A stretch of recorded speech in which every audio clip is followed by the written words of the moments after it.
शोभित है सर्वोच्च मुकुट से जिनके दिव्य देश का मस्तक, गूंज रही है सकल दिशाएं जिनके जय गीतों से अब तक, जिनकी महिमा का है अविरल साचे सत्य रूप हिमगिरवर, उतरा करते थे विमान दल जिनके विस्तृत वच स्थल पर। प्रसंग क्या लिखेंगे? सबसे पहली बात आती है इसका प्रसंग क्या होगा। तो प्रसंग में लिखेंगे इस सूक्ति में हमारे पूर्वजों की महिमा का वर्णन किया गया है और उनके जो साक्षी हैं उन वस्तुओं के बारे में बताया गया है। जैसे शोभित है सर्वोच्च मुकुट से जिनके दिव्य देश का मस्तक, हमारे पूर्वज जिस देश में रहते थे और उस देश का मस्तक गर्व से ऊंचा था। कारण इसलिए क्योंकि सर्वोच्च मुकुट के रूप में हिमालय पर्वत उस देश में स्थापित था, यानी भारतवर्ष की बात हो रही है। हिमालय पर्वत उत्तर प्रदेश में है, भारतवर्ष में है। हम लोग उत्तर प्रदेश के निवासी हैं। उत्तर प्रदेश के अंदर मछरिया नामक गांव में रहते हैं, यही तो है। तो यहाँ पर यही बात कह रहा है कि भारत देश जो है उस देश में हमारे जो पूर्वज रहे हैं उनकी महिमा का वर्णन जो है, या उस देश में जो रहते हैं उस देश की शोभा हिमालय पर्वत मुकुट बन करके उनकी शोभा को बढ़ा रहा है।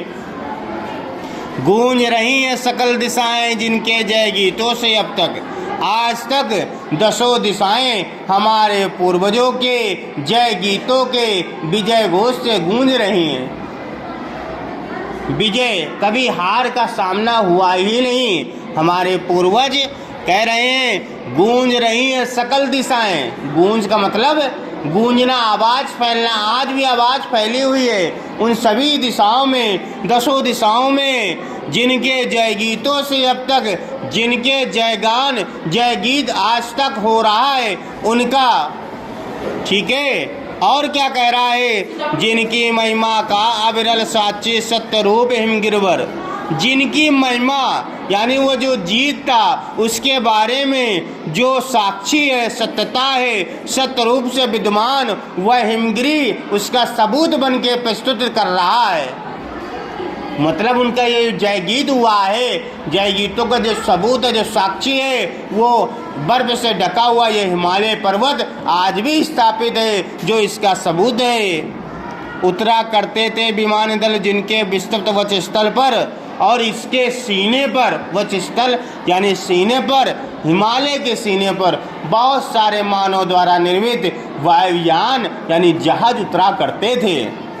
और आज भी उतरते हैं, जब समय आता है तो वो भी उतरते हैं। बात आई समझ में? तो पूरे का जो व्याख्या वो ये है कि हमारे देश का जो मस्तिष्क है उसका मुकुट का काम ये हिमालय पर्वत कर रहा है। हमारे पूर्वजों के जय गीतों का गान आज भी दसों दिशाएं कर रही हैं, गा रही हैं। इनकी महिमा का अगर साक्षी रूप है कोई तो आज बर्फ से ढका हुआ ये हिमालय पर्वत उनका साक्षी के रूप से प्रस्तुतिकरण दे रहा है। और उसी हिमालय के सीने पर बहुत से यातायात यानी वायुयान उतरा करते रहे हैं।